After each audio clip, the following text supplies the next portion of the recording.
Kasi, I like you, but take your mouth, anything concerning ESN and IPOB. Fuck you. Ala babulugi. Kasi, this issue, you are crossing the red line. Turn that book in a red line again. Yes. Amami who nature. Abamun, sin nambido. Now, you can never like me forever. At a point here, at a point here, because why? Me ku say de. Mboso no turn gide. That button the lieutenant ke your favorite mo ihe na akwado mo ihe na support. Ikpomasi. Yes now. Ikpomasi. Agbamu so ni ihe mbialu. Bo de man Igbo. Ihe a na-azọ, ihe a na-achị, ihe a na-eme ogbasadilum. Listen to me well. I don't know get akwu na nsuesu na mad vat.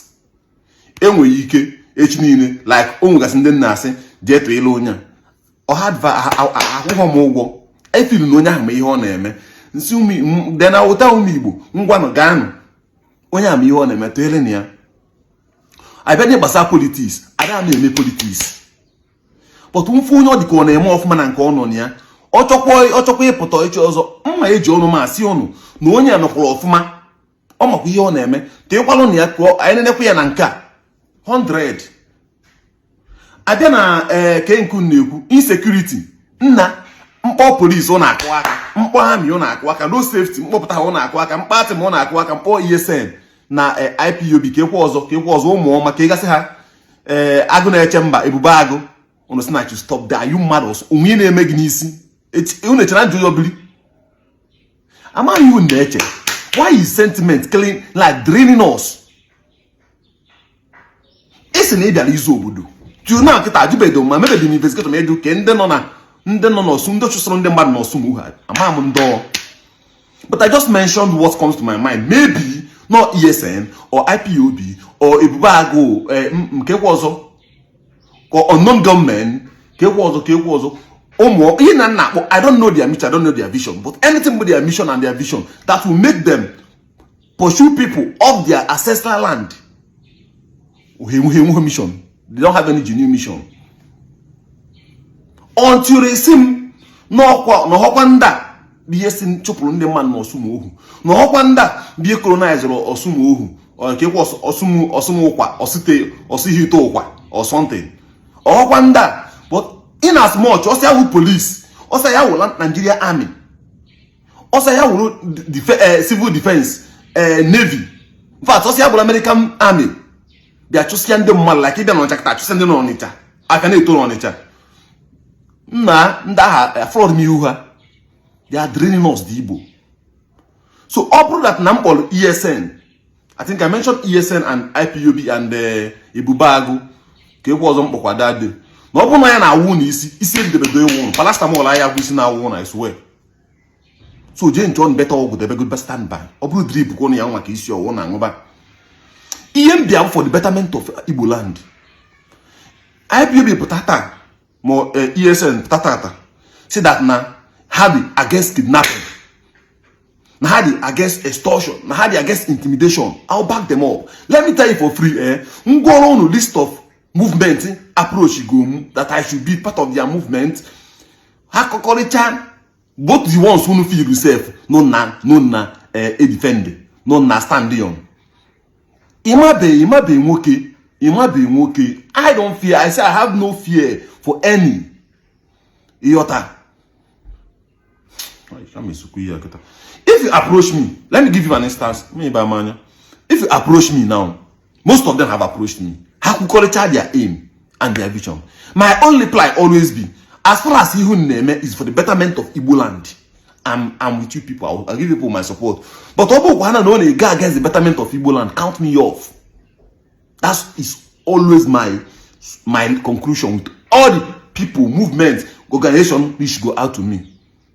Even the companies. And then I do for advert. I will say good about you. That's all. If you come I will still call you out. If you want support my charity with 100 billion, it doesn't concern me. So because Obro no ESM, I think ESM can be in this. Fuck you people with it. Get away. I will call it again and again. Most of them chop that I will cancel them. You knuckle bullshit. Bullshit. Then IPOB is the Indigenous People of Biafra. Yes, Biafra, yes. Oh, na kita adi. Asna the IPOB now.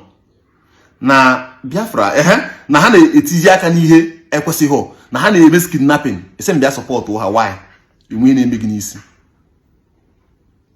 Ọ ya sị nkịta na agụ na-eche mba na-etizi aka na kidnapping. Mkpọpụta ha na-akọrọ m aka. But the idea is to secure us initially. He bidozi ime ihe ọjọọ, mkpọpụta ha ọ na-atakeba m. Let's stop being sentiments for once. Ka enwe obolo, ka Igbo nwere obolo.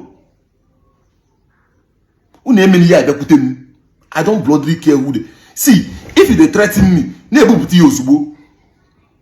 I don't know why. You may threaten, so face with your threats. That I said something very see. And then I said, bro, unfollow me. Unfollow me. I'm not I'm at ego Facebook. I'm at fame. You know the cancer number is celebrity.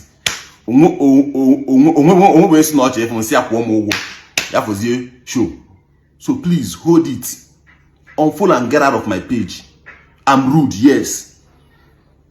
I told you nobody will like me forever. One day table you did be on your own. Of what go for now. But you know you know that I'm saying the truth. I can't say what for this yours man can happen. All I'm doing is for the betterment of our own ancestral land. Osumu who need liberation. Governor Charles Kwoma Soludo, Osumu who need liberation. Osumi Hito kwa Mahananka Anambra ko Imo need liberation. Kega so bra no in dungeon. All village mad be ya December onya haton na town oyekwena. Yes, more mother never say buku ne ha every December. He jo ho ni ha ba asen ha woni buku ne ha. Yes now. Ozunde ni oh mmadu ozunde akwa mmadu ya kwa. Nku e plate number moto mefu. Kan to bazi onu ojo. Ani Igbo ga-adị mma, no matter who is who. No matter who is who. Can you one instance? If you governor of Igbo land, even late Ojukwu, bụ na ọ dị ndeketa, me nke abụrụ, I will call him out. Yes, I will call him out. All our excellencies, governors from Anambra, Imo, Abia, Ebonyi, Enugu. Onye me nke Abia mma awia ya na o meteghe ya. Unu ewulugo malum. And people are clapping for me. I never even accused ESN or IPOB. I just called names, which I didn't end on two of them. Unu believe a person now. Ajani Igbo ndeni ne delu nonsense here in my comment section. Ajani Igbo is the family. Station on happen family owned. We can hire man on that believe. Ani Igbo ga adị mma. You like ihe na-eme go je no je transaction ọkụ the whole good year. Kasi I like your movement, but the movement from what anything get the fuck out of here. Let's go for the better things. Governor Chachukwu Masoludo, please do something. Imeniri ihe ndị Osumohu na abefa. They need your help. They need the federation help.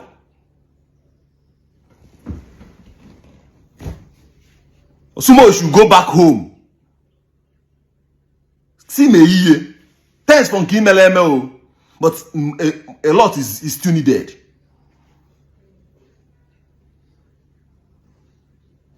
Ni bugade mo.